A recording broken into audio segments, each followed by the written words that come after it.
Good evening and welcome to the Pope Paul VI Learning Resource Center at the Catholic University of Eastern Africa in Nairobi.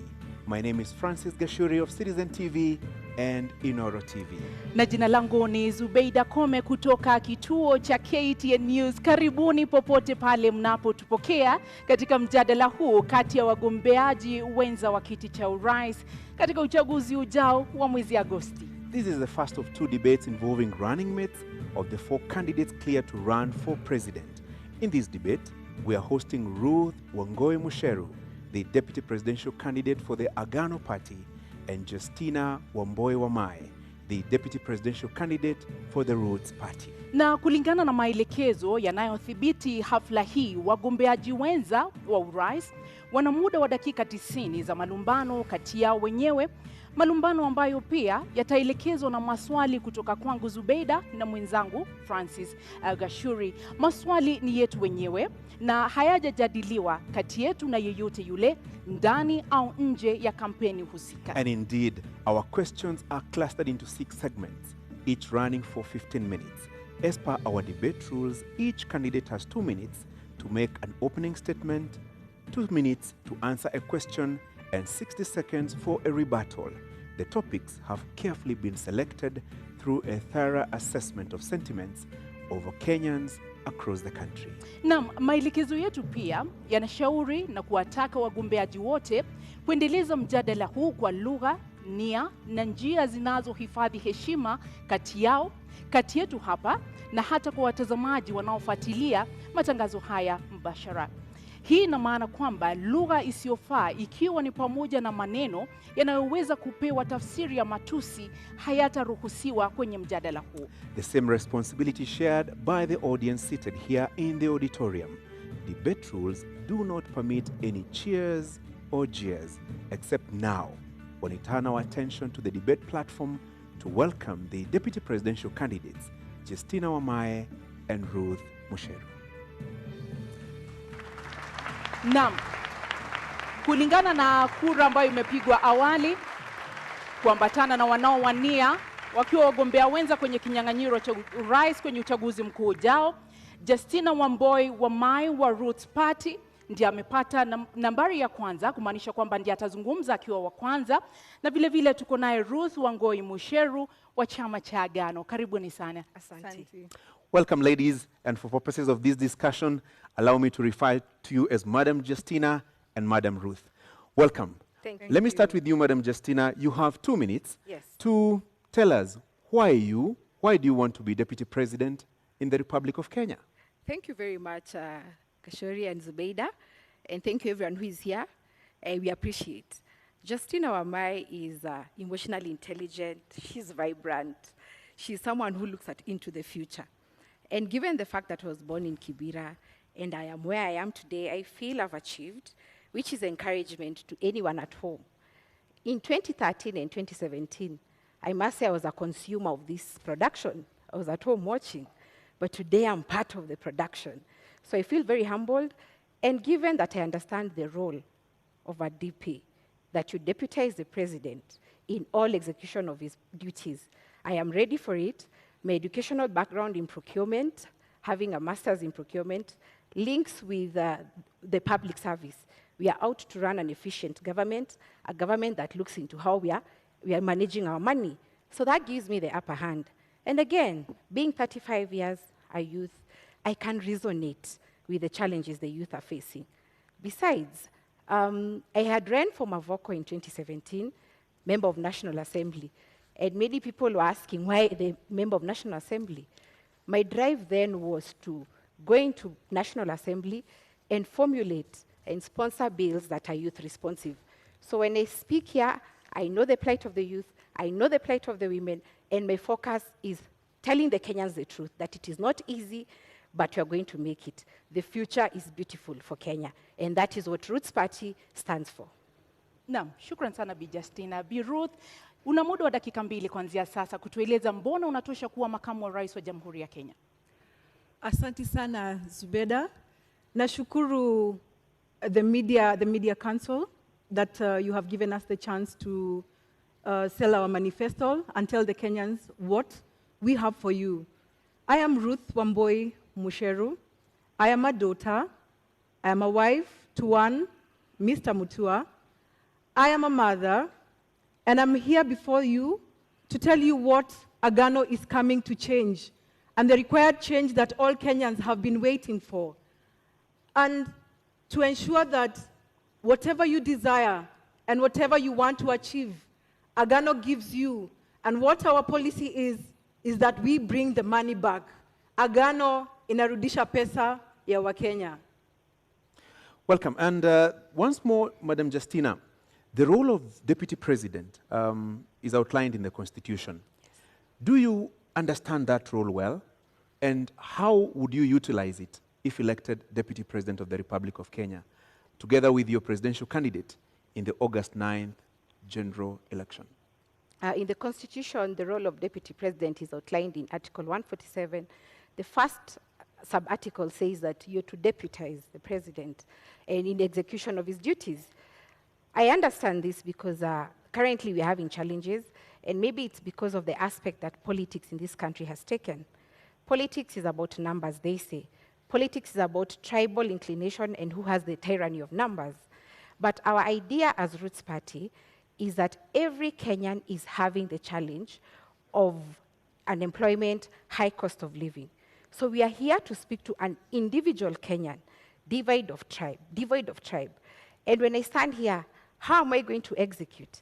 My work is not to start fighting my boss and telling him, I brought this in, I am better than you in this. No. My role is to support the Roots Party manifesto, which, by the way, it focuses on economic upswing, which we shall discuss, and legalizing and regulation of marijuana, which we shall also discuss in length. So I understand my role well, and for me, I do know that there's a president who is the supreme, and then I come in as a support system. Mm-hmm. Madam Ruth, similar 2 minutes to respond to this question. Your understanding of the role of Deputy President, yes, and how would you execute that function of Deputy President if elected in about 20 days?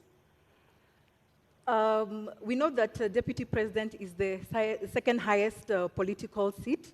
So my business is to assist the President. My business is to sit in while the President goes out on duty. My business is to ensure that this country runs as long as the President has given me the mandate to do so. So Kenyans will not have the gap. And for me to have been picked as the lady of Agano Party, I am coming in to bring a balance. I am coming in to bring a change and decision-making on the woman level and the youth level. Bado una kidogo, samahani, una dakika moja unusu, bado na dakika 20, sekunde 20, bado una la kuongeza au umekamilisha? Makamu wa rais huwa anasaidia rais mwenyewe, huwa anasaidia kutekeleza majibu ile, the work that has been given to her in the presidential aspect. So my business is to assist. My business is to play the part of assisting and implementing what the captain and the 5th Mwaure David has stipulated. Na hapo basi ndio nitaingia. Justina amesema kazi ya makamu wa rais ni kusaidia. Je, mnakuja kusaidia tu? Mna mawazo? Ni watu ambao mnaweza kushauri, au mmechaguliwa kwa sababu nyinyi ni wanawake? Wewe binafsi umechaguliwa kwa sababu wewe ni mwanamke au ni kwa sababu una uwezo? Kwanza hilo swali la kuwa wanawake, Ruth and I are assuring Kenyans, hakuna cat fight hapa, si ndio? Hakuna. We are going to share and execute what Roots Party requires. We are just not only supporting. The Deputy President has a role in giving their voice.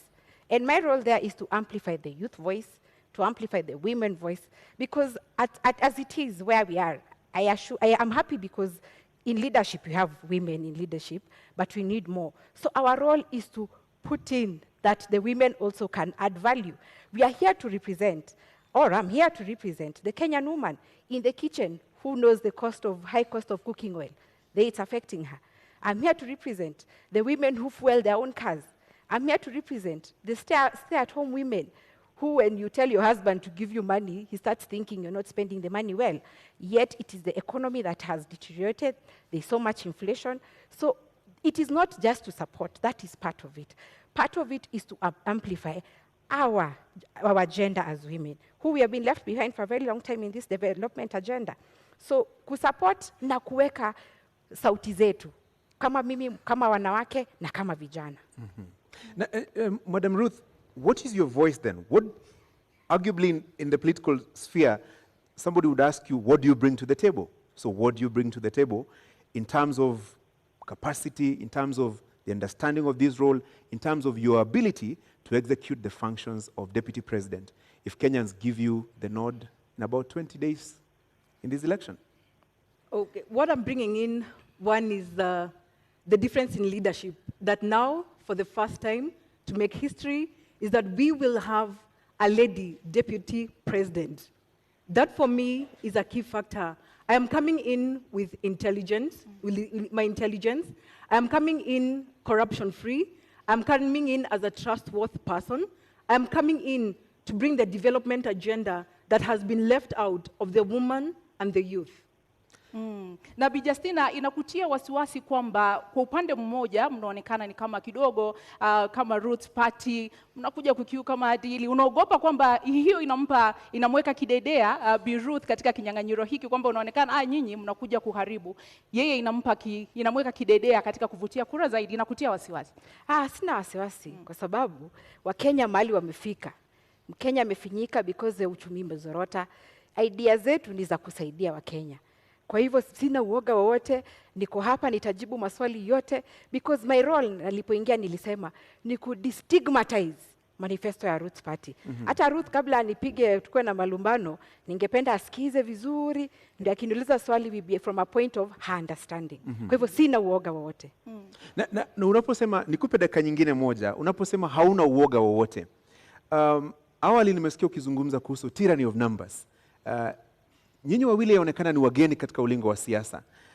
Hauoni kana kwamba kuwa wageni kule kuna wapa ile disadvantage mkilinganisha na wale ambao pia wanagombea wadhifa huu wa kuwa naibu rais? Nyinyi ni wageni kwenye ulingo wa siasa. Ndio, naweza kuwa mimi ni mgeni, lakini mgeni huja na heri njema. Miaka 30 tunaobishana nao wamekuwa kwenye siasa. Tyranny of numbers imetumika kila saa kusema watu wetu. Lakini kama iko sahi, ni kila Mkenya awaze ajiulize, hawa viongozi ama hii serikali inanifaidi aje kibinafsi?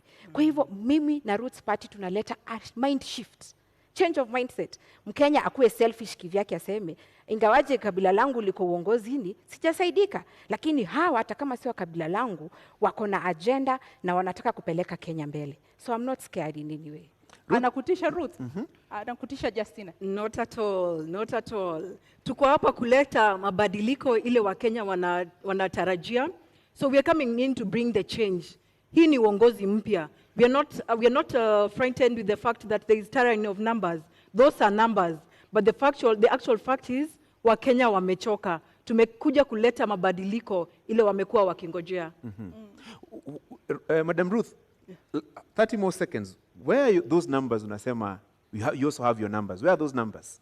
The numbers are there, Francis. You know, as the fifth Mucheru Wahiga said, some of these research institutes have been sponsored. So what they are doing to us and the Kenyans is reverse psychology. So that means they're trying to say the tyranny of numbers has an upper hand. Lakini ninataka kueleza kuna mabadiliko na agano iko site, watu wakate simu.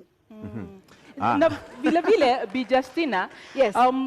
Tunapoangalia katika uongozi na katika nafasi ambayo mmesema kwamba mnaielewa vyema ya makamu wa rais, tuseme kwa mfano kesho mgombea urais kwa tiketi ya Ruth Party awe kwamba hawezi kuongoza, tuseme umechaguliwa, nini ambacho kinakupa hiyo motisha au uweze kuwa na ule ushawishi wa kuwa kwamba unaweza kuongoza kama rais wa Jamhuri ya Kenya? Kweli unatosha kuongoza kama rais wa Jamhuri ya Kenya? Zubeida, ukiangalia leadership iko na two aspects, the hard and the soft. The hard ni what you have been doing, legislations and regulations. But the soft is you talk to the hearts and minds of Kenyans. Hearts of minds of Kenyans inasema 5.5 million of Kenyans are unemployed. 1.2 million of Kenyans live below the poverty line of 220 shillings daily. That is what Kenyans are speaking about. Na hiyo ndio inanipatia courage, nasema ingawaje labda amwezi jizungumzia, mimi najitoa na nazungumzia. That is the truth of the matter, that Kenyans are struggling. Pia niko hapa, I'm representing the many parents who take loans to educate their children. Unajua wazazi wetu wakati walikuwa wanaona ati wao wakichukuliwa kazi ilikuwa after form 4 wanaenda kazi kwenye benki. But now our time, mzazi hiyo time akaona labda degree ndio itasaidia mtoto wangu apate kazi. Unfortunately, hakuna kazi, wazazi wamejekelea loans. Kwa hivyo mimi nazungumzia wazazi wetu, nazungumzia ule youth hana kazi, nazungumzia mpaka wale watu ambao in 1998 kulikuwa na bomb blast. Our Kenya wengi, over 3,000 were never compensated.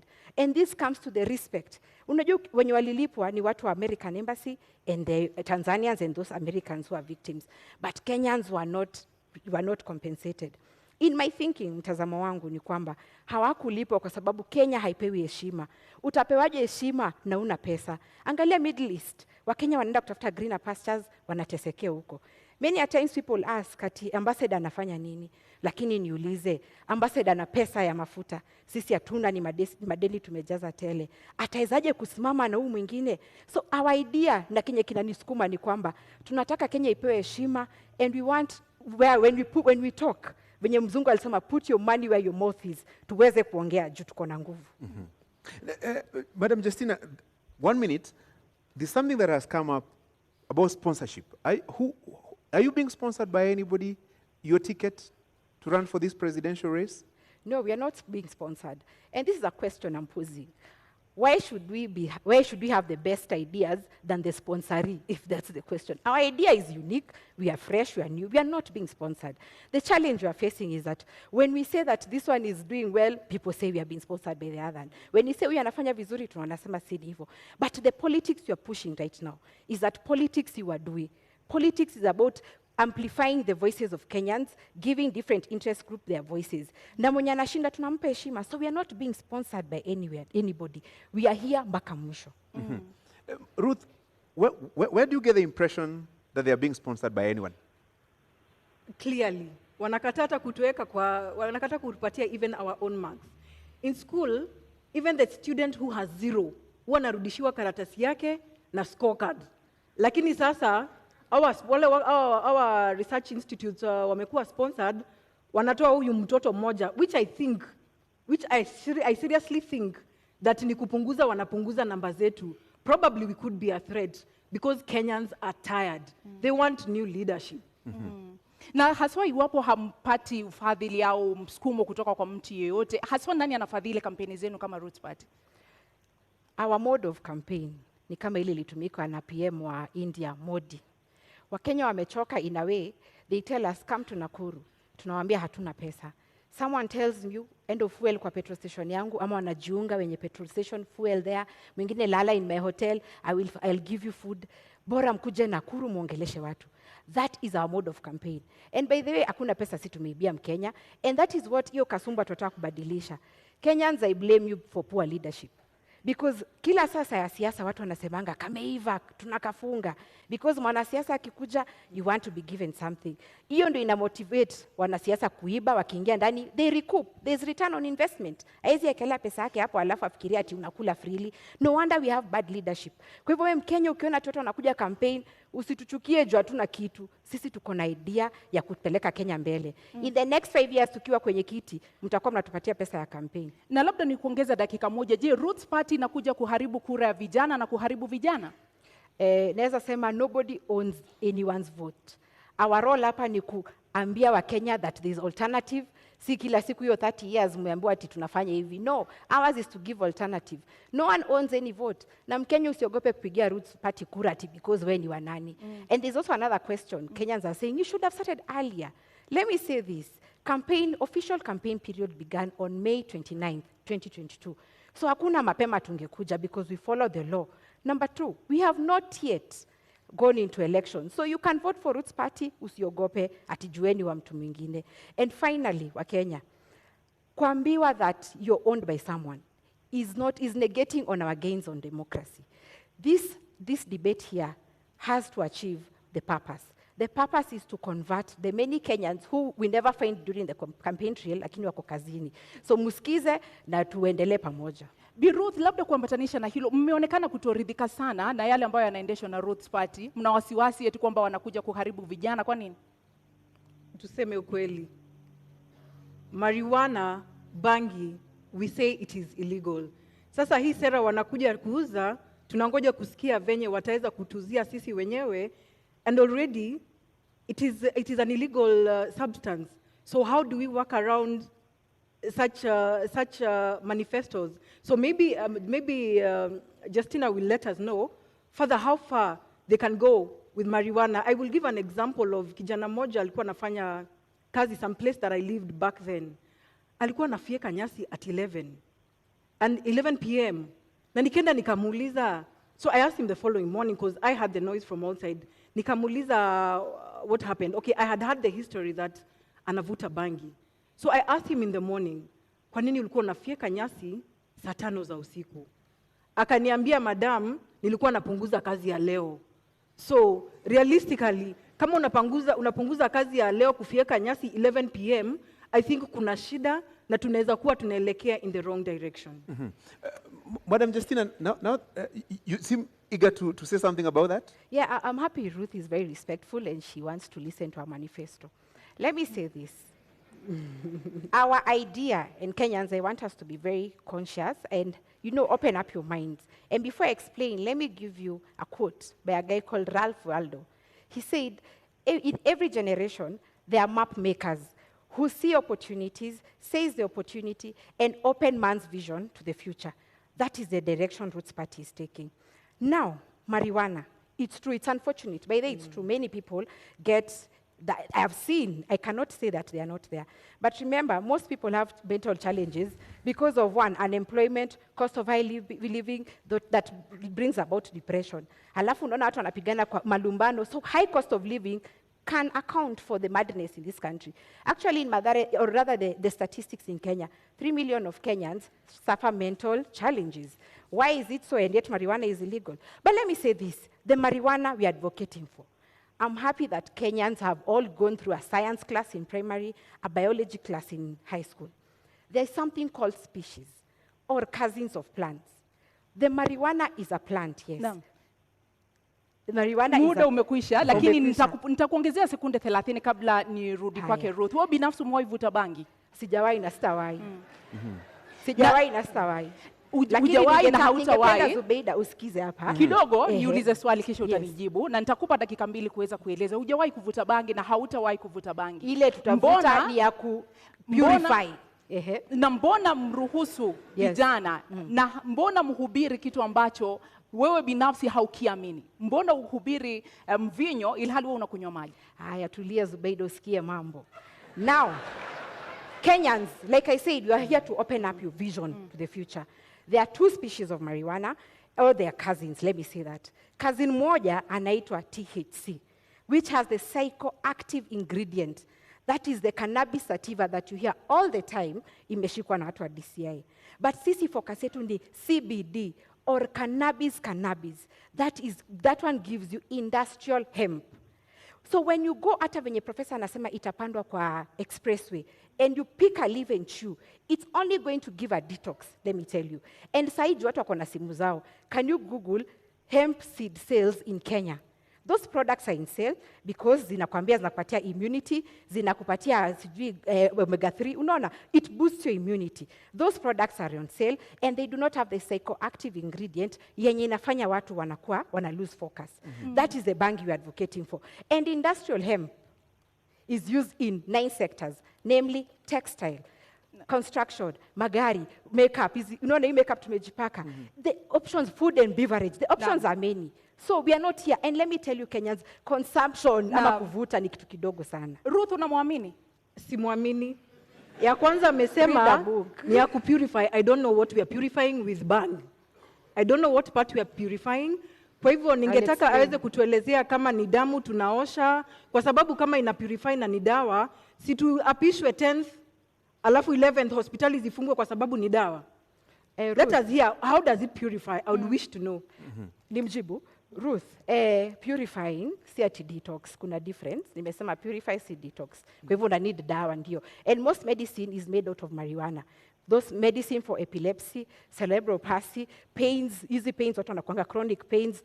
So medicine inatengenezwa from marijuana. So already you're consuming. But nimesema purification process.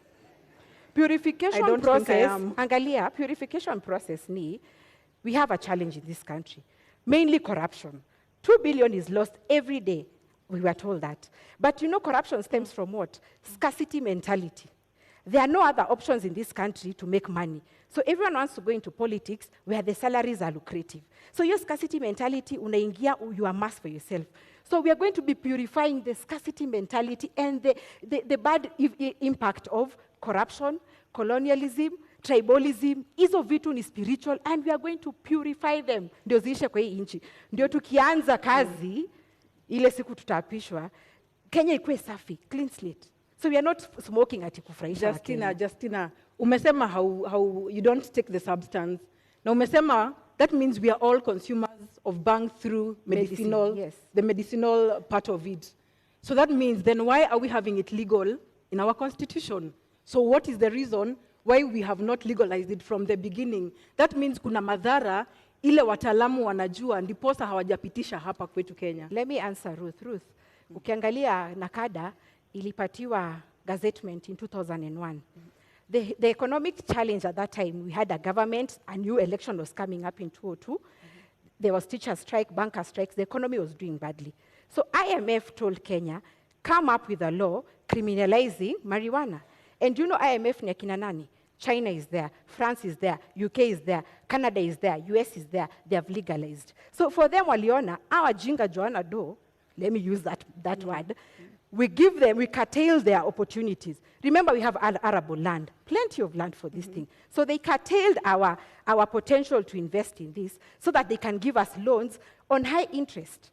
That was the idea. And when I say Kenya inastahili heshima, it's because we are disrespected juu hatuna pesa. So our idea, if they have legalized, yet they're the same ones who are coming here to tell us it's wrong, then I think we are still being colonized. Aki Justina, mi sija approve hiyo. I don't expect you to do manifesto kwa sababu Jamaica would have been a first world country.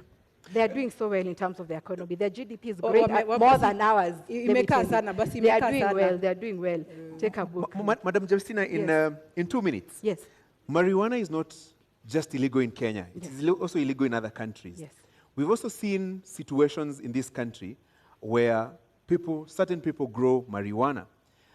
Why have they not been rich if growing marijuana was such a lucrative business? When you look at our neighbors, let's talk about Africa. Malawi has legalized for medicinal and it's restricted. Uganda is doing it, but it's the Israeli government who have come in to help them. As it is with their loan, Uganda was about to go the Sri Lanka way. So Uganda went to Israel.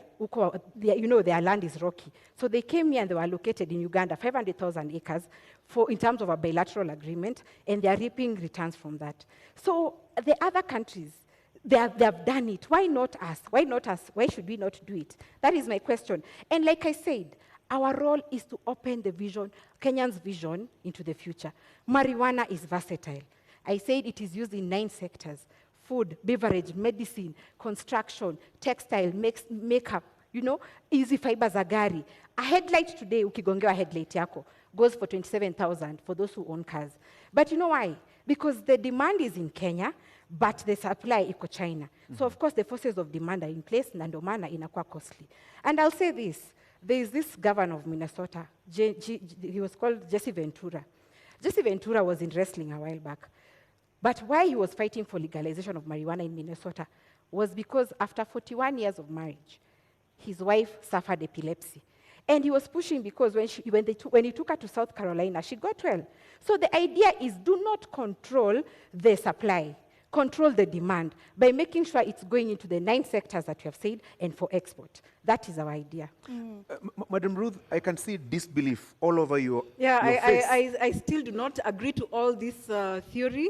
Na ndiposa naambia wa Kenya, kateni simu, agano iko side. This is not practical. The law tells us clearly that it is illegal to have bang.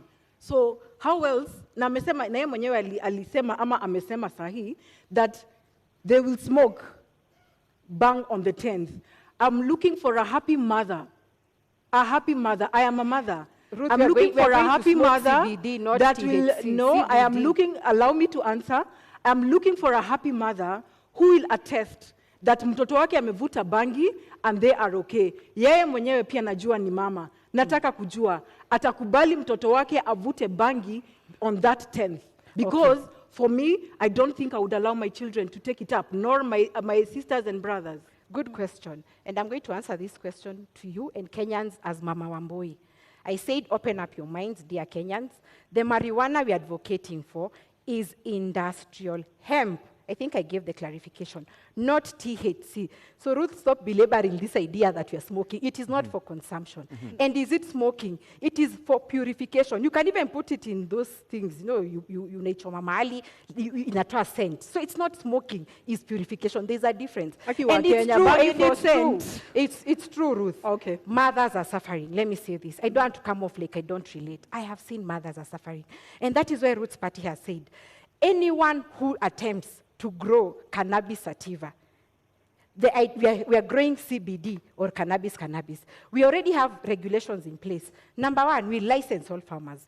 Number two, we'll introduce agricultural officers to go around this country looking at those farmers and what they're doing. And there's a distinction. Even you, Kenyan, you can report someone growing sativa. Why? The leaves of industrial hemp are very large, but the leaves of sativa are very small. So the agricultural officers will control licensing. So I think we're already controlling this measure. Let me give you one more minute to explain this.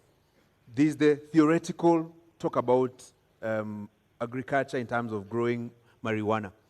What are the practicals? Have you identified the areas that you intend to grow this marijuana? What are the economic returns if this was to be allowed, if you're to become deputy president? Okay, marijuana is going to spur our economy because agriculture has been given a backseat. The challenge you're having now because of law, many of the Kenyans or the youth who are in the bread basket of Kenyans have migrated to the urban areas to do what? To be boda riders. They're thinking there's money because agriculture, they're not viewing it like it has money. So these are the returns. Look at China, for example. In 2021, they made 1.2 billion USD out of 169,000 acres. That is China. Now, look at our case. And by the way, land in Kenya, when you look at the NLC report, Kenya is close to 144 million in acres. 80% they say is dry and arid. 20% is what we are using. So when you bring marijuana will be like crop cover to stimulate our soil so that it can be able to produce other things. So we are focusing on the arid area, the 80% of it. 20% of it is where Kenyans are crowded. So we'll open up space so that we use all the other land that we have. Bi Ruth, kidogo kuambatana na kile ambacho wamesema, unadhani uchumi wa Kenya haujaimarika kwa sababu hatujahalalisha bangi? Wakenya wanaumia kutokana na gharama ya maisha kwa sababu hatujahalalisha bangi? Hapana, sikubaliani na hiyo. Uchumi umezoroteka kwa sababu ya corruption. And that is why Kenyans, we are coming in to bring in a new leadership, a new change in how things run in this country, and give Agano Party, Mwaure Waihiga, the chance to come and be the president of this country. Corruption has eaten us up. In every corner of each sector, corruption has eaten us up. It's not that we do not have bangi, lakini corruption imetukula sisi wenyewe. We have eaten ourselves up. And a few of us know ourselves. So we are going to deal with that. Let me add something quickly. Okay, when you look at private businesses, they look at what is our competitive edge. How can we be ahead of our competitors? So not that uchumi imeharibika because of no legalization of bangi. Of course, I agree with Ruth, corruption should be blamed. But look at this situation, that if private businesses are looking into the future, why is government scared to look into the future? And the future is legalization of industrial hemp or marijuana. So our idea as Ruth's Party is to run a profitable government, devoid from increasing taxes from Kenyans, from getting further debt, but we are going to look for our own money. Our own money will come from legalizing a regulation of marijuana. Case in time, a pilot study will be Kulalu Galana, the 1 million acre project. Iyo equal 1 million, that is times 5 of what China got in 2021. So we'll have 6 billion USD. You can do the math in Kenyan shillings. That money is money that will be used to pay teachers, pay the civil service, increase their salaries in trenches. So for us, tunaangalia competitive edge, what private businesses do. Niulize Justina swali kidogo. Kuna kuanga na employee incentives. Ukifanya kazi kwa bakery, huwa wakati mwingine unapatiwa mkate uende nayo nyumbani. Na je, bangi wataenda nyumbani na nini? Wataenda nyumbani na very good question. Wataenda nyumbani na proceeds of bangi. And it's good you brought me to this idea. The youth in this country, not all of them want to be employed. But hawa vijana wanatafuta capital. Unaenda bank unaitishwa logbook, title deed. Kweli, you don't have. What you are going to do with Ruth's party? I told you government owns 10% of 144 million acres. In every county, government land will give 200,000 acres to a youth. We'll have a thing like the Yali project, which we're calling Ruth Entrepreneurship Initiative. Tunafanya competition, tunachukua 50,000 youth. Kwa hiyo mradi ya 200,000 acres. Na ujue bangi grows in 4 months. So akishauza hiyo bangi yake, hiyo proceeds, 2.8 million according to hesabu za China, youth atakuwa na capital, seed capital ama capital to boost their business. So you won't take home bangi, Ruth. You'll take home capital for investment. But ni illegal, lakini bado watu wanavuta. I don't know how we will deal with those incentives. So those are the challenges in this country. In fact, we should ask the ones who are in government now, why is it illegal and Kenyans are smoking? That's the question to them. Kwa hivyo Ruth, kwako wewe ni kuhalalisha kutohalalisha bangi au ni swala la maadili? Kutohalalisha, the constitution does not allow. Lakini unaona kwamba inahujumu maadili? Sorry? Inahujumu maadili au haswa tatizo lenu kama Agano Party ni kwamba bangi ni mbaya, haistahili kuhalalishwa au ni swala la maadili? Ni maswala ya maadili na si Agano Party, ni wa Kenya. Kama it is already legal, it is currently illegal. So how safe is it? How safe is it when we start taking it up? That means we are destroying a whole generation. We're destroying our children. I am concerned as a Kenyan. I am very you're being concerned. unfair to Ruth. You know Ruth cannot support her manifesto, so it's true atasema ni mbaya. Kenya.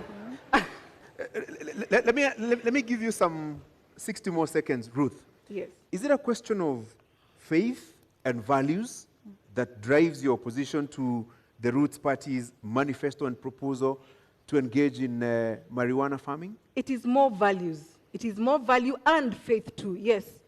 It is more values and faith too. Because I'm trying to look at, right now, currently what is happening in Kenya right now. Nirudie statement. It is illegal. Lakini watoto wamejaa madhare. Wamama wanalia pale nje. So I'm wondering, how many are smiling? How many are going to smile? How many are educated out there to know that hii ni biashara, mtoto hafai kuvuta? Children are idle out there. Watajaribu kuvuta kidogo, and you know the consequence is going to be what we all know. Watoto tunapoteza ufahamu, tunapoteza future. I think I was clear on the control measures on this, Ruth. Nilisema the seed will be CBD, tutatumia KEFIS, tutapatiana licenses, we'll reintroduce agricultural officers to man or inspect what Kenyans are doing, and we are also going to bring back the NYS, those ones who have graduated, to control government marijuana. So I think the control measures, and that is why we are saying legalize and regulate. Unajua hata ile shamba iko thika pale ya mananasi iko na control measures, lakini bado watu wanaiba. Sasa it is our right. Kenyans, we need to change tabia zetu venye Ruth anasema. Yes, tutaweka electrical fence, I don't know. I don't know. Very well. Let me move you now to a different aspect of this debate. Yes. In 2 minutes, Justina, you're not alone in this race to become the next deputy president. You also have Martha Karua, Rigathi Gachagua. What sets you apart from them? And are there issues that you agree with them and their manifestos, and those that you don't agree with? In 2 minutes. Let me first say I respect the ones you've mentioned, because I remember 30 years ago, I was a young girl that had been in politics. So being on the same ballot paper with them is very humbling. And there are strides they have made, fighting for democracy of this country. So I respect that. But what sets us apart is that 30 years they have been there. They have been telling us the same narrative, which they're telling us now. They are not responsive to the youth of this country. Youth whose parents took out loans to educate them, and they're still living at home because they're unemployed. What sets me apart is because I can relate to the youth of this country who know that unasoma na hakuna kazi. That is number one. Number two, I can relate to the businessmen. Maybe them, they're in government, they've been in leadership. That is where they draw their salary. But I relate to a businessman, like from where I work now. We're into excavation and supply of building materials. And Kashori, I can tell you, business is down. Why? Increase of cement, chuma zimepanda bei, Kenyans do not have purchasing power to build a house. And that business is very satisfying because you know our role is what? We are the first stroke of paint. When you want to build your house, sindo tunatoa cotton. But it saddens me that Kenyans cannot afford. They are not building and neither are they affording to pay rent. So that is what sets me apart. I know that what we need now is policies and leadership that is responsive to the plight of Kenyans. Madam Ruth, same question to you. This is it's a political competition. You're not in the race alone. Yes. What would you use to convince the Kenyan voters to elect you as the next deputy president and not your competitors, Rigathi Gachagua, Martha Karua, and in this case, Justina Wamae? Let's first talk about the other two who are not in this debate. Yeah, at least for Justina, we have probably a lot in common because we are new, we are fresh. But our competitors, yes, they have experience, but they have let us down. I have voted for the last 2 decades. I have chosen the same leaders, so I don't see what difference they are coming to bring in, because I feel like some of them are sanitizing the leaders who have been there. We want new blood, we want fresh blood, fresh ideas, so that we gear this country to a different direction. What is this new idea, fresh idea? What does it constitute? Corruption. Our big agenda is corruption. It has eaten us in big ways and in every way. So corruption is our bangi. So that is what we are after. Then the rest will be able to be balanced out. Justina, the same question. What about the larger coalition setup? You know, let's say the Azimio setup, the Kenya Kwanza setup. Do you see any challenge there that would inhibit you from becoming the next deputy president, for example? No, I'm not challenged in any way. Ashori, I told you that Ruth's party realizes it is wrong, it is very wrong that 5.5 million of Kenyans are unemployed. 1.2 million of Kenyans are below the poverty line of 220 shillings per day. So these people have been in government.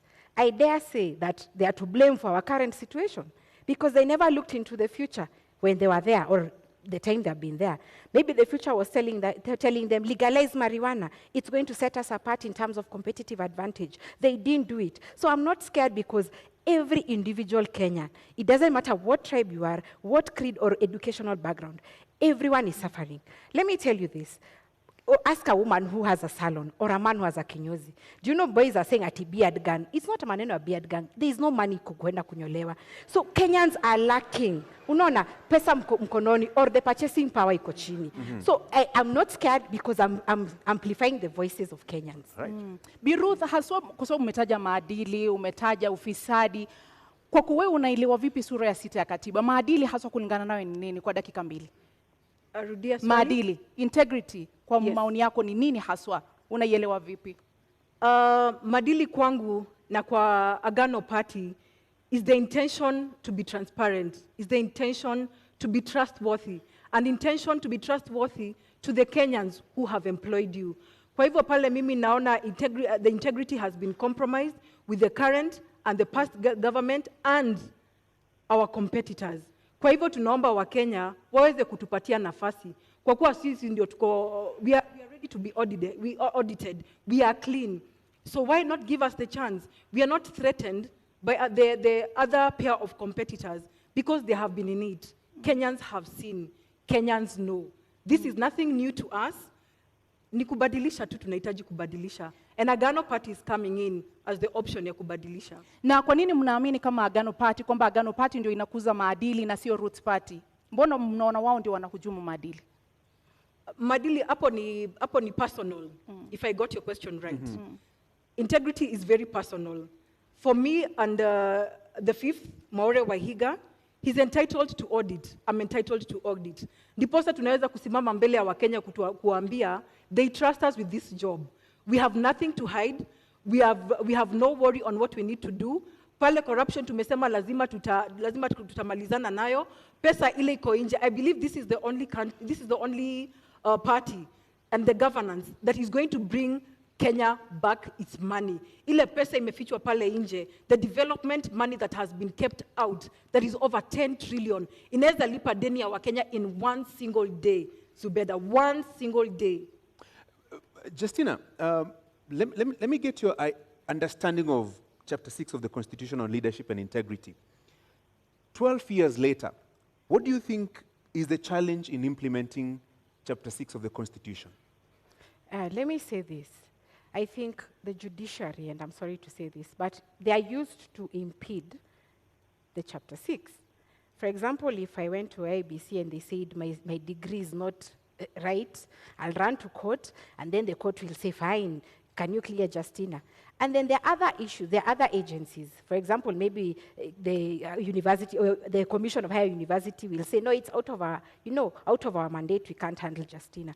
So I feel that Kenyans have this attitude: when you do wrong, you run to court and your money will be used to sanitize you. And that is why, as Ruth's party, we are saying that if you're corrupt, if you're not doing the right thing, because integrity is focusing on your conscience, do the right thing irrespective of circumstances. So even those in the judicial system who are rotten, they are going to be subjected to what Ruth's party is saying, hanging, because you're the ones who are impeding how the aspirations of Kenyans when they're looking out for leaders who relate to their challenges. And not just leaders, but leaders who are within the Chapter 6 of the Constitution. Mm-hmm. So integrity is very key. And yeah, we are propelling it. Professor and I have not stolen any money. We've not been in government. We are genuine. And I always tell Kenyans, tupende bure, we don't have anything. Lakini, integrity is key. If we need to go ahead, we have to instill integrity. And let me give this quote because I have time. There is a quote that Mugabe says, how can you tell young people that education is the key, yet you have poor graduates and rich idiots? So the thing is, we have to make sure that the youth, the younger generation, I'm sure right now they're watching because their parents are watching, the younger generation needs to move away from this idea of deals. And our idea, Gashori, means that you shouldn't be my friend to benefit in government. You have your own marijuana. You don't need a deal. You don't need a tender from government because Justina is your friend.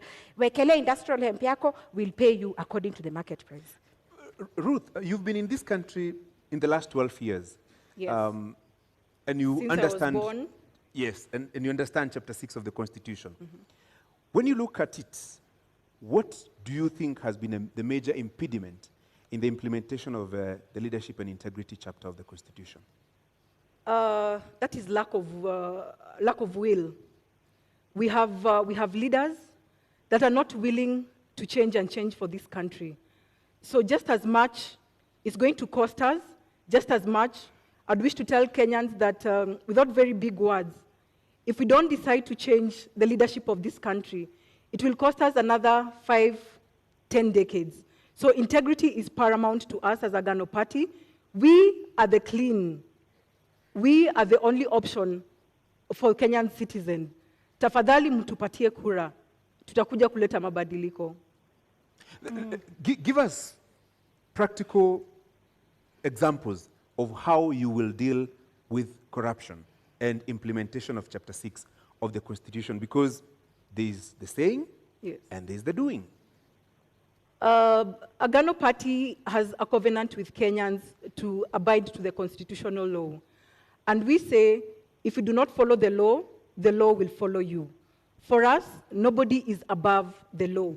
If you have been in corruption, you will face the law. We are not hanging anybody. Na umenielekeza mahala ambapo nilitaka kuelekeza wewe binafsi. Unadhani tutaweza kukabili ufisadi kwa kuwanyonga wale ambao ni watuhumiwa wa ufisadi? Agano Party governance yetu si ya kunyonga, lakini tunaweza, we are able to deal with it in an amicable way following the law. I don't think even kunyonga is in the Constitution. So that means the one wana breach kuvuta bangi na the next wana breach kunyonga watu. Bi Justina, mmesema kwamba mtasitisha katiba mtakapoingia mamlakani. Hasa mtakuwa mkitumia vigezo gani kuhalalisha hukumu ya kuwanyonga wale watuhumiwa ufisadi, namna ambavyo unasema kwamba mtawanyonga? Na tujasema tutasitisha katiba as a whole. Tutasitisha parts. We will suspend parts of the Constitution that are not working. Chapter 6 is not working. Hiyo tutasitisha. Because we need to instill fear in public assets of the public. Let me tell you this. In China, if you're corrupt, you're shot. In UK, if you're corrupt, you're taken to court or you're jailed. In Japan, if you're corrupt, you're so scared, you commit suicide. So why is it that Kenyans are jittery about, we are crying every day, yeah, corruption accounts for this loss of money, but when it comes to executions, Kenyans are jittery. We are going to suspend chapter 6. Go back to the Kenyans and tell them, what do you think about this hanging thing? And let me tell you, they are all very happy. They are saying that corruption is accounting to deaths. Look at the badly done roads like Ngong Road. Ngong Road is badly done, a local contractor, and we are assuming that the money was used as kickbacks and then they had to save some little money, so they didn't give qualities. So when that person dies or someone is in an accident and they die, it's not an issue. When medicine is stolen or medical money is stolen and people die because there is no medicine, it's not an issue. Let me tell you, Kenyans, it's about time we be stern on corruption. Our idea is instilling fear in the minds of Kenyans that public mali ya umma ipewe heshima. Na hukumu ya kunyonga iliharamishwa mapema miaka ya 80. Haswa ni nini, ni kigezo gani ambacho mtatumia kuona kwamba sasa inaweza kufanyika, kwa sababu ni kitu ambacho kimeharamishwa nchini Kenya? Ni kwamba mnaona kuna mapengo, kuna nafasi katika katiba ambayo mtarudisha hukumu hiyo, au haswa utekelezaji utafanyika vipi? Unajua hii katiba, Zubeida, ilikuwa copy and paste. Watu walikimbia huko wanaona ati wazungu wanafanya aje.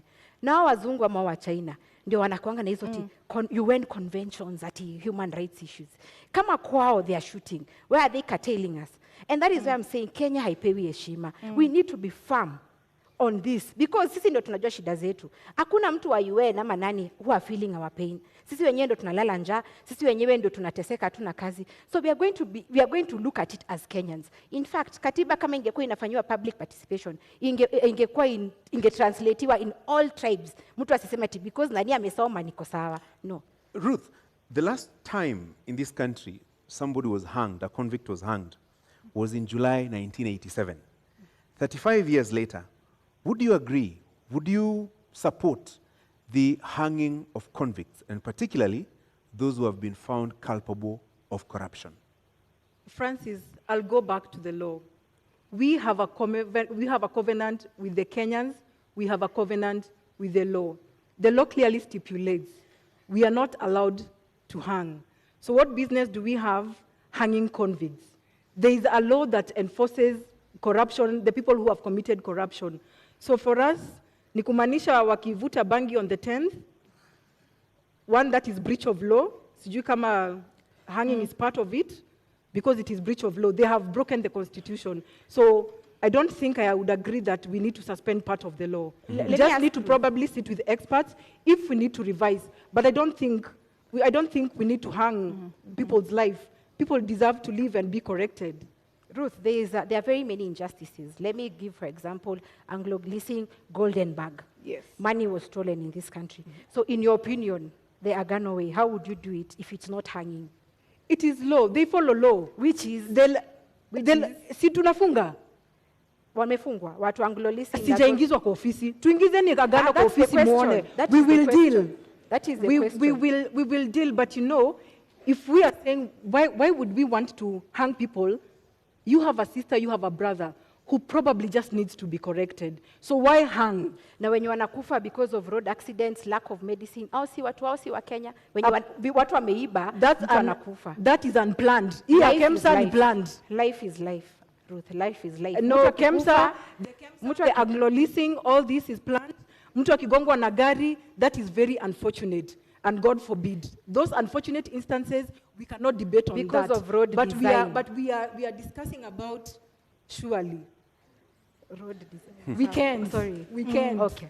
Kwa hivyo Bi Justina, Yes. Kama Roots Party, kwa kuwanyonga mtarejesha vipi mali ambayo wameiba? Mtatoa vipi mali ambayo imetumika vibaya, imeibwa, pesa ambazo mnasema zimefichwa katika mataifa ya ughaibuni? Ukinyonga yule mtuhumiwa, hiyo mali itarudi vipi kwa Wakenya? Na wacha niseme, atusemi mtu akigongwa na gari anakufa.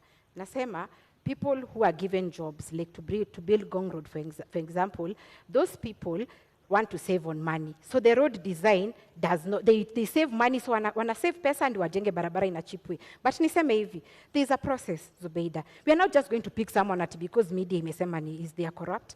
We are going first to remunerate, kuongeza mshahara vizuri, judges, policemen, we have to increase their salaries because they abet corruption because mtu ameiba pesa kidogo anawapatia. We have to give them increase their salaries. However, there is a judicial process, a fair hearing. Go process ifanywe na tukusikize. Na pia tunapeana caution. It's not like the chicken gate case in the UK. Hapa Kenya taijaisha. So pia watu wa judiciary, they will notice they have to speed up this nini. So kutakuwa na hiyo wapelekwe the process. We have to get the assets back. We have to recall the assets na pia waende wakanyongwe. Ruth, sijui kama wote watakubali because if I know I'm being hanged, so why should I tell you mali iko? There is a process. There is a judicial process. Maybe the first two might be caught with the process ya rudisha mali alafu tunanyonga. But someone else will think, kama unataka kuninyonga, finish me, wacha wengine wakulie hiyo pesa. Okay, so I don't think I would justify that. But for us, we are saying the corrupt, we will go even for the big fish. Sisi hatuogopi, tunataka pesa irudishwe, ndio imeweza kuumiza economy ya hii country. We have, our president is planning to give a moratorium where the Kenyans who have stolen our money, wameficha development money, warudishe, wanapatiwa nafasi ya kurudisha. Hapo bale mtu anapitisha ile wakati umewekwa, so from there, the law takes its course. In 2002 there was such. Why has it not worked? Maybe in your opinion, I'm not saying because you're not in government, yes. Ruth, but you need to show Kenyans that you understand. So, it was there in 2002. What in your opinion is, what is the reason why it didn't work out? The idea that you're sharing, in your opinion? Leadership problems. Leadership problems, Justina. We are different leaders here. Let's talk, because you seem to agree on the seriousness and the challenges of corruption in our country. Yes.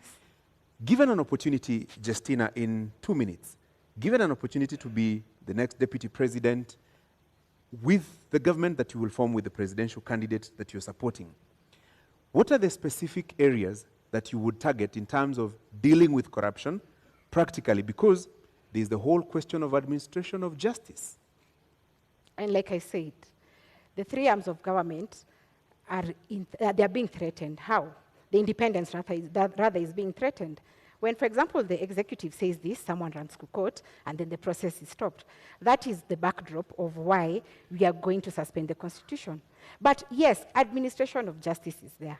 But again, has it worked for us? And you know, law was made for man, not the other way around. It is upon us as Kenyans to sit and say, are you happy that 2 billion is lost every day? They say no, because it's accounting to unemployment, inflation, high cost of living. So we are going to we'll be together, the Kenyans. We are going to call for public participation. And the Kenyans, I can tell you, they are very happy about it. Because someone is feeling like, I wake up like in Meru, I wake up at 4 a.m. kuchukua hiyo mira yangu, I pack it. Someone is eating the taxes. Mtu anajifanya ndio mjanja kuliko wengine. So Kenyans are tired. Of course, that aspect is there of administration of justice. Lakini Gashori, Kenyans are suffering. So sisi tutaka participate now, and many of them are supporting this. We need to instill fear in assets of the public. Heshima kwa public assets. Bi Ruth, haswa endapo mtaingia mamlakani, mnawapea Wakenya muda gani waweze kuona matunda katika vita dhidi ya ufisadi, na wewe binafsi mchango wako utakuwa upi katika kuona hilo linatimia kama makamu wa rais? For us, we will bring in this in phases. Kuna ile pesa iko nje, in the money that is stashed illegally abroad. For that, we can even say we have started even implementing our 100 days. The fifth, Maure Waihiga already wrote a letter to the UN and 15 other countries to start processing our money back. That means tuna uhakika by the time we are getting in, kuna wezekano pesa iko imefika, and if not, tunataka kukata hii mfereji. The report that the incumbent president gave out, 2 billion. We actually think it probably could be 5 billion that we are losing a day, including today and until the 9th of August. So for us, tukiingia pale ndani, tunataka kukata hiyo mfereji ya corruption like instantly, so that we also have working capital to jumpstart the economy. Na umetaja pale shilingi bilioni 5. Haswa kwa sababu umerejelea mara kadhaa pesa ziko nje, pesa ziko nje. Yes. Ni pesa ngapi ambazo mnazizungumzia sasa hivi na mtazirejesha vipi haswa? Mmeweza kupiga hesabu mkajua ni ngapi na ziko wapi? Ni zaidi ya trilioni 10. Na ndiposa nilisema pale awali, it is possible for us to clear our debt in a day. It is more than 10 trillion that is out there. This is development money. And that is why tumekasirika, tunataka kuleta hiyo pesa irudi Kenya. Tunaweza kosa kuleta na the first 100 days, lakini wa Kenya, we are committed to bring this money back. And in 2017-2018, budget ikisomwa, the Henry Rotich, he's on clip, he's on record, akisema there is money outside. Here hatuna confirmation that pesa ilirudi. It has only been accumulating over a time. Now, by the time we were getting into this candidature, it was over 10 trillion that is outside there. Ruth, unaona kwamba mikakati ambao wako nayo kama Agano Party kweli itasaidia katika kurudisha hizo pesa, na unaamini kwamba ni trilioni 10 ambazo ziko nje? Okay, one thing I'm happy about sababu Ruth and I agree that corruption in affect wa Kenya sana. Lakini mikakati zao are not practical. They lack the how question. How are you going to do it? Utanishurutishaje pesa yangu iko huko Swiss account to return it? How are you going to force me? Kwa hivyo, the idea is good, but it's just an idea. It lacks practicality. Moratorium. Tumesema tunapatiana moratorium. You know you have money outside there. We give you time to repent. Sisi Agano tunapatiana time to repent. You won't force kurudisha pesa. And remember, we have external and internal. We have external and internal. Kwa hivyo pia hapa ndani, that's what I'm trying to say. We have already commenced the process ya kurudisha ile pesa iko nje. Hapa ndani, the local individuals, we will give them the chance to return. So that if they don't do that, sasa the law takes its course. Hapo, in another 30 seconds, Ruth. Yes. When you say pesa ziko nje, give us specifics. Let me give you a minute actually. When you say pesa ziko huko nje, do you have the specifics? This amount of money is in this country, this amount of money is in another country, and is taken there by so and so. Do you have the specifics? I may not be having the specifics, but we know the big fish that is having money out there. So, yes. Justina, pesa ziko huko nje? Do you believe kuna pesa huko nje? Okay, I believe juu tumeambua Pandora box kwa media, but sisi tunasema yaliyopita si ndwele. Kama mtu tushajua huyo mtu tutampeleka through the judicial process, we are going to recover their assets. Kwa hivyo pesa ziko huko nje, after the judicial process tutarecover. But mimi niseme hivi, there are so many injustices in this country. Anglo leasing, hizo zote, you know, post-election violence zote zimefanyika. Do we hold on to the fact that we shall never forgive? We want to punish people? I think we should take the direction of Rwanda. After everything that happened in the genocide, tukae hivi tuseme wenye wamehangiwa na we have recovered assets, ni sawa. Mwenye amekata ahame Kenya because hatutaishi na yeye. But the fact remains, let us adapt a forgiving nature, put in firm policies on how to deal with this, and finally, give the opportunity. I said people are corrupt because of a mentality called scarcity mentality. Why are they corrupt? Because in government, unasikia MP is earning 1 million. Ukunje, there is nothing that you can be able to get in that value. So tukipeana opportunity of legalizing bangi, Kenyans will have money. Maybe niongezee ni kusema, we are not saying we will not forgive anyone. Ukisema utarudisha pesa yetu, we have no reason, we do not have any reason ya kukupeleka ahead na kukuingiza ndani. We just want Kenyans to bring back development money. Sijui venye wao wata jumpstart economy, but that is a long-term strategy for us. Pesa irudishwe ndani. Tunapokata mfereji na inapoteza pesa 2 to almost 5 billion a day, tutapata nafasi ya kuweza kutengeneza our economy without having unnecessarily borrow more money out there. Kwa sababu nikisikia venye anasema, then that means wataongeza loan ile tuko nayo sahi. Ruth's party is fighting to pay off the loan. The loan as it is 9 trillion Kenya shillings or 70 billion USD. Our idea is this, Ruth. Marijuana or industrial hemp takes 4 months to grow. And I gave an example that Kenya government owns around 14 million acres. Tufanye pilot test ya Kulalu Galana. In 4 months, tumekelea industrial hemp. In 4 months, we are going to be able to recoup 6 billion USD. So we are in the process of paying. Hata tukisema kulalu galana ndio tunalipa nayo. In 3 years, 6 months, tutakuwa tumelipa deni. Hiyo 9 trillion. Lakini, tuko na shamba, we have times 14, 14 million. So we are going to know how we are going to appropriate this land. But niseme hivi, our idea, and I tell Kenyans, I'm here to tell you the truth, the economy is messed up. You need an honest leader who tells you it's not going to be easy. But our idea is that don't even question us at the first 100 days. That one will be lying to you, atutafanya. But in 1 year, ask me, as Justina, did you achieve to get the 50,000 times 2 youth who got 2.8 million each? Because I said marijuana takes 4 to 6 months to grow. Right. So in 1 year, tutaweza kufanya hivyo. Ruth, let me now introduce a discussion on the cost of living. Yes. And I want to give you 2 minutes to tell us, in your understanding, what is the driver of this rising cost of living? And if elected president, let's say in the first 100 days, what would be the Agano proposals to reduce the cost of living? I agree to what you're saying, and I think the 100 days for us, we will repeat that our agenda is corruption. Cost of living has been affected by corruption widely. And if we deal with corruption, I think Kenyans will smile back at us. And the first 100 days, one that was implemented yesterday, na ninajua unga haijateremka, 2 weeks ago, on our manifesto, we launched that. We will introduce the subsidy of maize. It was introduced yesterday. Now, Wakenya wameambiwa to wait for 2, 3 to 4 weeks for it to be felt. Jana nimepitia kwa supermarket, bado unga ni 230. So for us, we still have to bring the subsidy for Kenyans to be able to eat, because a hungry nation is an angry nation. For us, we're also planning to implement the pay cutoff of 50%. I know you'll want to ask where the deficit is going to come in. Our repayment period for the loan is 1.3 trillion. And the financial year, the last financial year, KRA reported that the payment that was done through the payee was 461 billion. So if we cut off the payee by 50%, that is 230 billion deficit.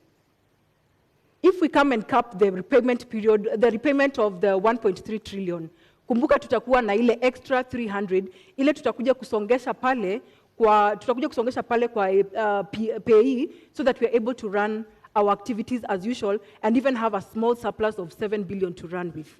That being amongst them. Do you agree with her and the proposals to reduce the cost of living?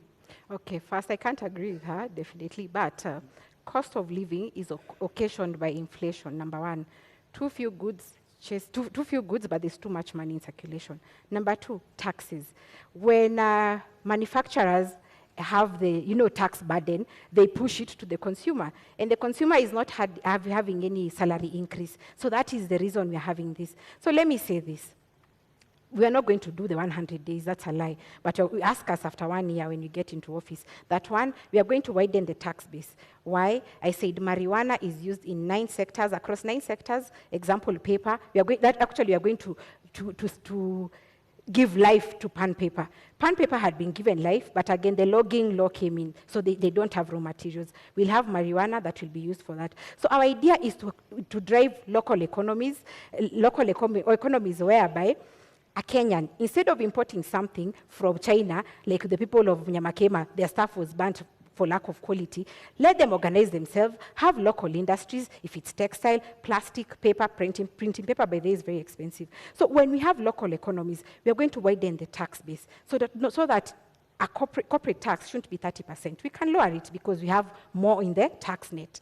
Another thing is to ensure that we give conducive environment for business. As it is, businesses are not comfortable. They are saying that lack of the dollar in the country is impeding their purchasing power in the global supply chain. So when we give a conducive environment, the economies are going to be there, Kenyans are going to be employed, and then we are going to have money. Then the other youth who don't want to be employed in these industries can go into the other thing of investment that I said. We are going to empower the youth financially. Kidogo hapo, hata kabla usonge sana, kwa sababu umesema kwamba ahidi wa Kenya kwamba katika muda wa siku 100 mtafanya hivi na kadhalika. Awali ulituambia bangi inachukua muda wa miezi 4 kukua, na umetuambia kwamba hamtaahidi kwamba mtatimiza baada ya miezi ama siku 100. Kwa hivyo yule Mkenya anakutazama sasa hivi hawezi kumudu gharama ya kununua pakiti moja ya unga. Kwa hivyo unamwambia nini? Huyo Mkenya nitamwambia that the truth is tumeteseka miaka 30. 1 year tunaweza vumilia, but we are putting in, you know, Kenyans need an honest leader. As it is now, hii maneno ya kusarakasi na siasa is what is getting us here. We are being honest. We are saying, of course, they have put in the nini unga imeshukishwa bei. But sisi tukiangalia the truth, marijuana also gives flour. We can look at alternatives to the challenges. If maize flour is costly, then marijuana flour can cook ugali, can cook chapati. And then cooking oil, the seed produces cooking oil also. So we tunaangalia kama hii ni expensive, we are going to use this. So the alternatives. So mimi naambia Mkenya, hatutawadanganya. Tumedanganywa miaka nenda miaka rudi. We are telling you the truth. Question us after 1 year. Ruth, unaona Wakenya wavumilie, watumie unga ya marijuana? Watalala njaa 365 days from the 9th. But they know the truth. But they will die. No, let's be frank. Of course, we do not need a list of 10 items. I would almost agree, but we do not need a list of 10 items kufurahisha wa Kenya that we can accomplish all this in 100 days.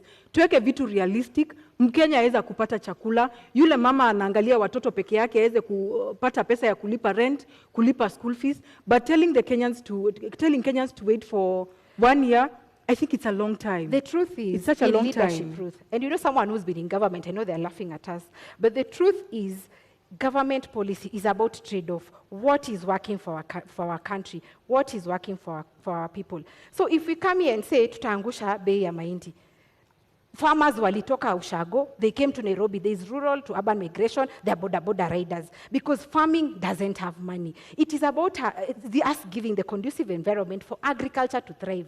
Watu warudi Ushago, they grow the maize, they grow the marijuana, they do the Miraa Act, and actually we are giving Kenyans an alternative. If you're a Miraa farmer, continue doing, no problem. But we need Kenyans to know it's not about the government doing things. We won't lie to you, and that is why leaders or politicians lie to us. It's about telling Kenyans the truth. Here is a trade-off between a very bad situation and a worse situation. I think I think agriculture has money. Sijui kama hapo tutakubaliana, lakini farmers agriculture has money. I will give an example. My grandmother amekuwa ametegemea majani chai. They have brought up she brought up 8 children. Lakini sai mkulima wa sai analia. So if we restore back our economy, that means hata ule mtu hajasoma ataweza kuongeza pesa kwa mfuko, na tuweze pia kukata hii importation tunaleta ya michele, na kuna project kuna schemes kama za Moya tunaweza patia wakulima nafasi to boost themselves back, na Wakenya waweze kupata chakula ya kukula. Just like even the maize, people are having maize in the granary. Kwa nini tunaleta mahindi kutoka nje? Tupatie nafasi wa Kenya wajijenge. I believe farming has money. Yes. Pia ule akona ng'ombe ananunuliwa maziwa 30 shillings lakini inauzwa 60. Half a liter. Wacha tujaribu kubalance out. Sikusema agriculture doesn't have money. You said but wait, as it is, the global prices, declining global prices. Sai watu wakisi wanasema 1 kg of coffee or tea wananunuliwa 30 shillings farm gate prices. Sugar cane inatoka 4,112 per ton. Say mahindi 3,000. Na say ekelea fertilizer. So the input cost of agriculture as it is so costly that you as a farmer, you're not getting money. Na niongea about maziwa, ata dairy farmer. By the way, hemp produces animal feed. So our tukitengeneza animal feed, which is very costly as it is, ina impede maziwa production. Kutakuwa na so much milk that Roots Party is telling Kenyans, and we are promising Kenyans, kutakuwa na maziwa ya Roots na mayai ya Roots. Because animal feed will be affordable, Kenyans can take milk as they wish. So our purpose is to reduce import costs in agriculture, but agriculture has money. No, that's when I quoted you, Justina. And I think the pricing right now of the food products is because of a leadership issue.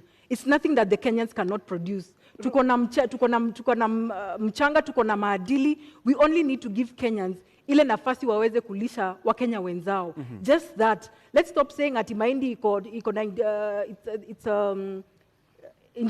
na intoxins, whereas the strategy is kuleta mahindi binafsi, unaleta hapa kwa nchi, unajitengeneza wewe mwenyewe, lakini unafinya yule mkulima ako pale Murang'a, ako pale Kisumu, hawezi pata return on investment. Kwa hivyo let us try to promote what we have locally, because this is a blessed nation. Justina, in 60 seconds, listening to you, then it sounds like it begins and ends with marijuana farming. That is part of our manifesto, and agriculture is the core principle in our manifesto. Let me say this snake farming. As it is, 3 Kenyans die out of snake bites as it is. And we have a law called Wildlife Conservation Act 2013. And this gives us the option of having this snake farming as an income generating activity. So even if you go to KWS right now, the law is there. Ours was just to amplify that voice and give options. Like I was saying, 3 people are dying every day because of snake bites. And why? The antivenom we import in this country is from South Africa and India mainly. But there are over 3,000 species of snakes in the world. So maybe the snake that will bite you didn't have that antivenom. And if it's antivenom, one vial goes for 13,500. And you need between 5 to 10 vials ndio upone hiyo kumwa na nyoka. So ideally utakuwa na 135,000 ya kupona hiyo snake bite. What is our agenda? Our agenda is to look at what we have. We have snakes around. One, we'll have the venom industry. This is where unasikianga mtu kushagua amesoma biochemistry, but you don't know where they're going to work. We are going to bring them into this pharmaceutical industry where they are getting the antivenom so that we can compete in the international market. Right. And then protect the 3 Kenyan lives who die because of snake bites. Ruth, in 1 minute, story ya nyoka. Story ya nyoka linasema for our government, Agano Party, we cannot deal with snakes surely. Tutafunga kwa compound ama ni kuku tutaweka surely. Ndio tupate mayai. Then again, how much do we have to wait for this venom itoshe ndio Wakenya waweze kupata medication, whereas we are going to start, probably, if at all they get the chance to lead from 10th, tutaanza kurea from 10th, ama tuko na za kutosha Kenya. What business do we have putting in snakes here? We have amplified what is there. There is a law, Wildlife Conservation Act 2013. Today is 2022, so it's been there for a while. And it gives this leeway for wildlife snake farming as an income-generating activity. Let me tell you, our idea is making Kenya an export hub, putting money in the pockets of Kenyans. Ndio tunapata ile foreign exchange tulikuwa tunaambiwa tukiwa shule, ati Kenya is earning foreign exchange from wherever. So yetu ni ya kwamba, let's get other alternatives, income-generating activities for Kenyans and to sustain our export manifesto. So how much venom do we need, probably? Like I say, do the math. 1 vial goes for 13,000. You can check, you can Google. 1 vial goes for 13,500. If we do it locally, we are going to lower the cost. And remember, even your government, if you win, is going to incur the cost of importing antivenom. So why not have our own here so that we can lower the cost and save the lives of Kenyans as we create an industry, an industry for this venom thing. There's someone at home amesoma biochem. Me, unaonanga pharmacists, they only sell in chemists. There is no employment. Our target ni ku-employ everyone. Mwenye amesoma asiregret. Mwenye hajasoma kuko na hizi zingine economies anaweza invest in. So yetu ni kuweka pesa mkononi. Na Justina, ni baki kwako kabla kurudi kwake, na una muda wa dakika 2 kuweza kujibu hili. Kwa yule mtazamaji au mkulima ambaye anakutazama sasa hivi, imekuwa vigumu kwake kulima mahindi yake au kahawa yake, majani chai na kusafirisha nje. Itakuwa vipi kwake ukianza kumwambia sasa tufuge nyoka tusafirishe sumu? Kama hawezi kusafirisha mahindi, ataweza vipi kuuza katika soko la kimataifa sumu ya nyoka, fisi? Haya, niseme hivi. Bangi, nyoka already kuna frameworks na ziliwekwa 2013, tutafuata hizo. But bangi, ile challenge mkulima sasa yako nayo, tukaangalia kama ni farmer, kuna watu wanaitwa KTDA au Coffee Board au wote. They come here, they take your produce, they go sell it and then come back to pay you. Many times wanakuja wanakuambia, you owe us. Unaona? And that is why farmers wanakasirika wanasema, hii ni ya nini? Our idea of marijuana, because this is fresh, snakes is in the law. Idea of marijuana is we are going to cut down this brokers, these KTDAs hatuwataki. Hii tunasema buyer representative anakuja kwa gate yako. If you've sold 50 kgs, we are going to ensure ananunua according to the price, market price. You're given your money cash as opposed to venye KTDA inapatianga farmers annually. This farmer needs to educate their children, anataka kusustain maisha yake. That is why farming is no longer lucrative. So we are going to cut off the brokers au watu wote wako katikati na buyer representative. Kama ananunua, anakuja kwa farm gate, anachukua produce, anapatia cash, unajipanga na pesa yako. Na hao nyoka wataiko wapi? Ni kwamba mtajenga vibanda. Unajua sasa hivi ukienda kule mashambani, kila mtu ana mahali ambapo anaweka kondoo, ng'ombe. Kwa hivyo sasa utajenga pia panyoka, fisi na vitu vingine. Na hii agenda yetu inaleta msisimuko. But I'm happy because Kenyans are opening up their mindset. Maneno ya nyoka. There is the Wildlife Conservation Act 2013 that stipulates the process and the procedures and the systems. KWS itakuja kwako. You show interest, yeah? Expression of interest. Before they give you a license, wanakuja kwako na wana inspect. So hiyo sitaongelea sana because already the law was passed by parliament. But this is the idea. Unaenda express interest, unaambiwa before upewe license, they have to inspect your premises. Can you afford? So we are going to use KWS. And Kenya is not devoid of experts. Wako, watatusaidia on how best we can cash in on this. Na nimesema, it is being done because we import venom from South Africa and India. They are doing it. Why not us? Ruth, utafuga nyoka? I think for Agano Party, our governance, we leave the snakes to the zoo. Tunakuja kuziona, tunaziangalia, tunasoma, that's good for us. Pesa nayo. Justina, Yes. I'm looking at this from a practical point of view. Yes. If you want to introduce, let's say, tea farming or maize farming, you give farmers seeds, fertilizer, and everything else. So what will you give to somebody who wants to engage in snake rearing? What will we give? Yeah. Like I said, Gashori, the law was passed in 2013. KWS, we are not doing it at Justina or Professor Wajakoya. No, there are regulations in place. Hao ndio wataenda na KWS will advise them as it is, mali watatoa hiyo nyoka. Because there's already a research process in place. Wako hapa Ngong Road. Ni a government, it's government owned, na support KWS in this process. So what we are saying, hatutapeana nyoka. Justina Wamae or Wajakoya won't go and give snakes. No, we will work with the experts. And Kenya haikosi our experts. We'll work with KWS. But the fact is, we have amplified the voice that this is an alternative income generating activity. Una la kuongeza kabla tu? Naona KWS wako na kazi mingi ahead of their government, ya fisi na ya nyoka. For us, we are safe again. We leave them in the zoo. They were expecting, the law is there, the Wildlife Conservation Act 2013. Those were just my remarks. Yeah. Naam, tuingie katika mada yetu ya mwisho katika mjadala huu wa leo ambayo inahusu kinyang'anyiro hiki ambapo kipo, namna siasa zinavyoendeshwa. Kwa mtazamo wako Bi Ruth, katika muda wa dakika 2, unapoangalia jinsi kampeni zinavyoendeshwa, jinsi uongozi unavyoendeshwa humo nchini Kenya, kama mgeni katika ulingo wa siasa na katika masuala hayo yote, ni kipi ambacho unaona kinastahili kubadilishwa katika namna tunavyojiendesha? I would say that I have been a leader. One, I will not call myself a new politician in this field. I have been a leader from the time I was a young girl. And I almost actually got into the Nairobi gubernatorial in January 2021, a governor with David Mwaure. Lakini Kenyans and Nairobians know what happened. Hiyo maneno ilisimamishwa. So what I would bring in different is to ensure that we get rid of this PR.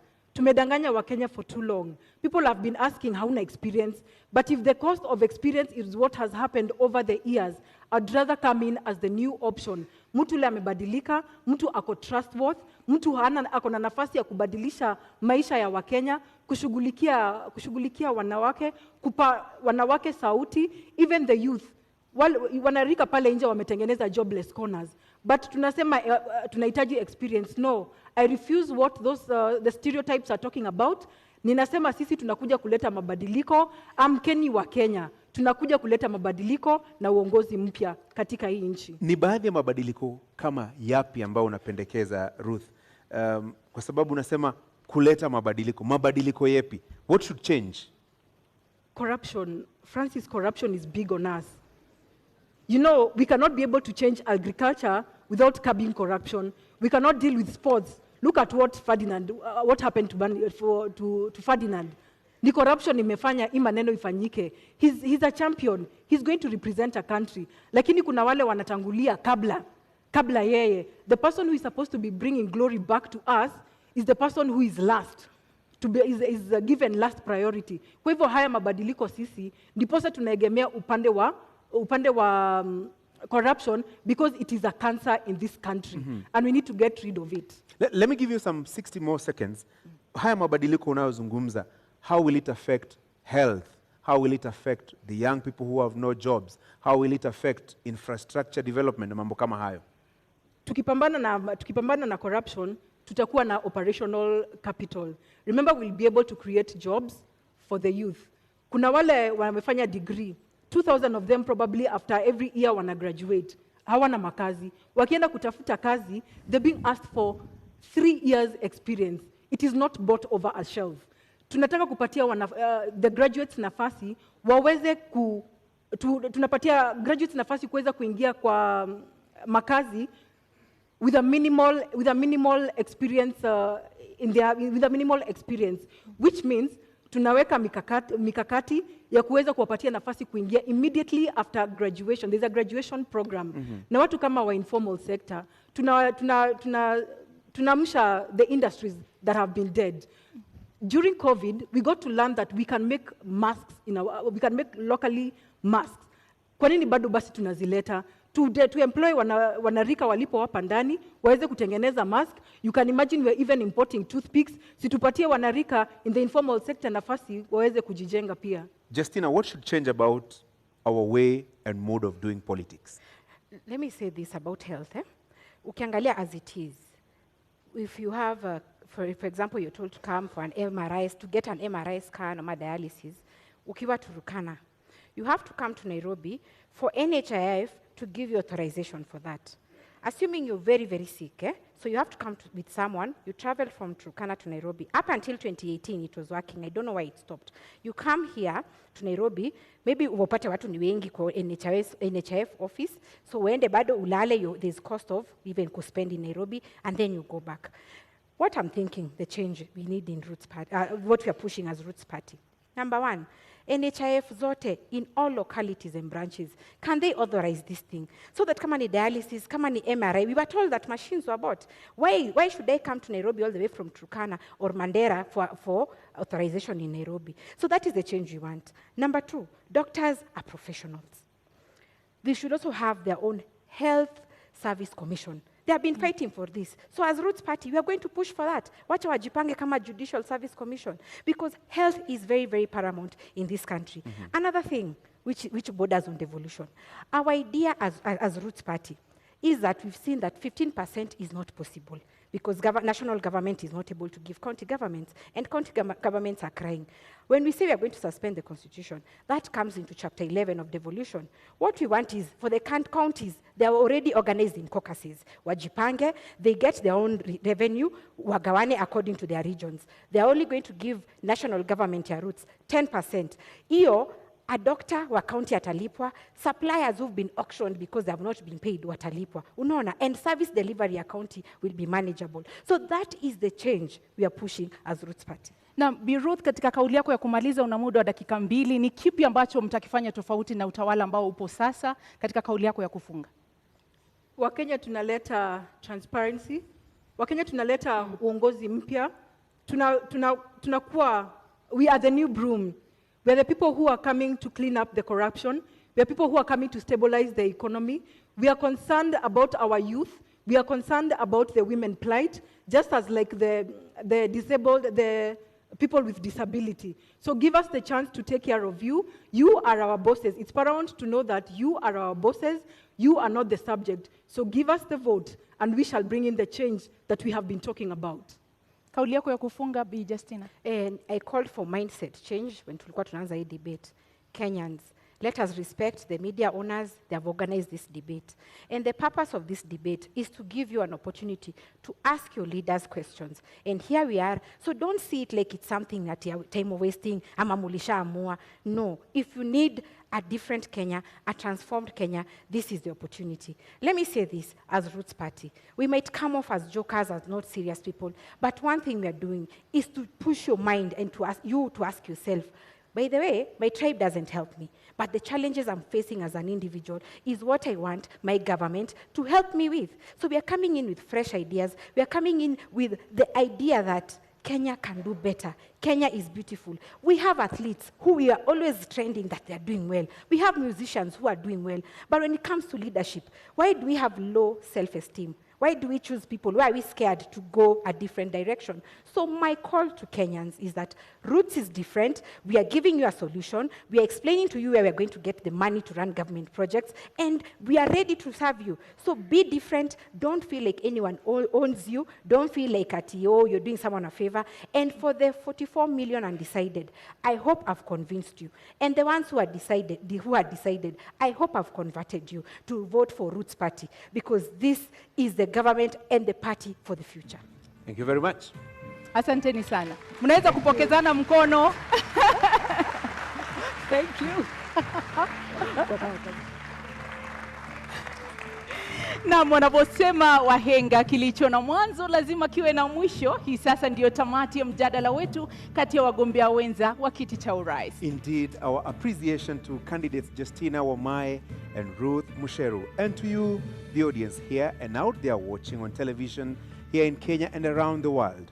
Thank you all. I'm Francis Gashuri of Citizen TV and Inoro TV. Nami naitwa Zubeida Kananu Kome kutoka KTN News. Usiku mwema.